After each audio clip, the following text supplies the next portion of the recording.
Delhi constitution club of ಇಂಡಿಯಾದಲ್ಲಿ ತಮ್ಮೊಂದಿಗೆ selfie ತೆಗೆದುಕೊಳ್ಳೋಕೆ ಯತ್ನಿಸಿದ ವ್ಯಕ್ತಿಯನ್ನ ಸಮಾಜವಾದಿ ಪಕ್ಷದ ರಾಜ್ಯಸಭಾ ಸದಸ್ಯೆ ಜಯಾ ಬಚ್ಚನ್ ಅವರು ತಳ್ಳಿ ಆತನಿಗೆ ಬೈದಿರುವ ವಿಡಿಯೋ ಈಗ ವೈರಲ್ ಆಗಿದೆ.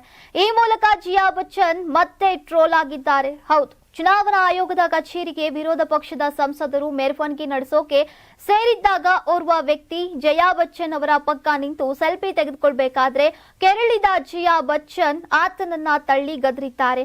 ಅಂತಹ ಹೆಂಗಸಿನ ಜೊತೆ ಯಾಕೆ ಸೆಲ್ಫಿ ತೆಗೆದುಕೊಳ್ಬೇಕಿತ್ತು ಅಂತ ಕೆಲವರು ಲೇವಡಿ ಮಾಡಿದ್ದಾರೆ. 84ರಿಂದ 50 kg ಬಂದೆ, ಆಮೇಲೂ ಸಣ್ಣಗೆ ಫಿಟ್ ಆಗಿದ್ದೀನಿ. ಅದಕ್ಕೆ ನಾನು ಯೂಸ್ ಮಾಡ್ತಾ ಇರೋದು ಜೀನಿ ಸ್ಲಿಮ್. ಸಣ್ಣ ಆಗಕ್ಕೆ ಜೀನಿ ಸ್ಲಿಮ್ ಯೂಸ್ ಮಾಡದೆ ಹೆಲ್ದಿನೂ ಅದೇ. ನೀವು ಸಣ್ಣ ಆಗ್ಬೇಕಾ, ಹೆಲ್ದಿ ಆಗಬೇಕಾ? ಹಾಗಿದ್ರೆ ಜೀನಿ ಸ್ಲಿಮ್ ಯೂಸ್ ಮಾಡಿ. ಸಣ್ಣ ಆಗೋದಕ್ಕೆ ಯಾವುದೋ ಪ್ರಾಡಕ್ಟ್ ಹೇಳ್ತಾ ಇದ್ದಾಳೆ, ಏನಾದರೂ ಸೈಡ್ ಎಫೆಕ್ಟ್ಸ್ ಇದೆ ಅಂತ ಯೋಚನೆ ಮಾಡ್ತಾ ಇದ್ದೀರಾ? ಖಂಡಿತ ಇಲ್ಲ, ಯಾಕಂದರೆ ಇದು ಕೆಮಿಕಲ್ ಫ್ರೀ. ಸಣ್ಣ ಆಗಬೇಕು ಅಂದರೆ ಜೀನಿ ಸ್ಲಿಮ್ ಯೂಸ್ ಮಾಡಿ. ಹೆಚ್ಚಿನ ಮಾಹಿತಿಗೆ ಕೆಳಗೆ ಡಿಸ್ಪ್ಲೇ ಆಗ್ತಿರೋ ನಂಬರ್ಗೆ ಕಾಲ್ ಮಾಡಿ.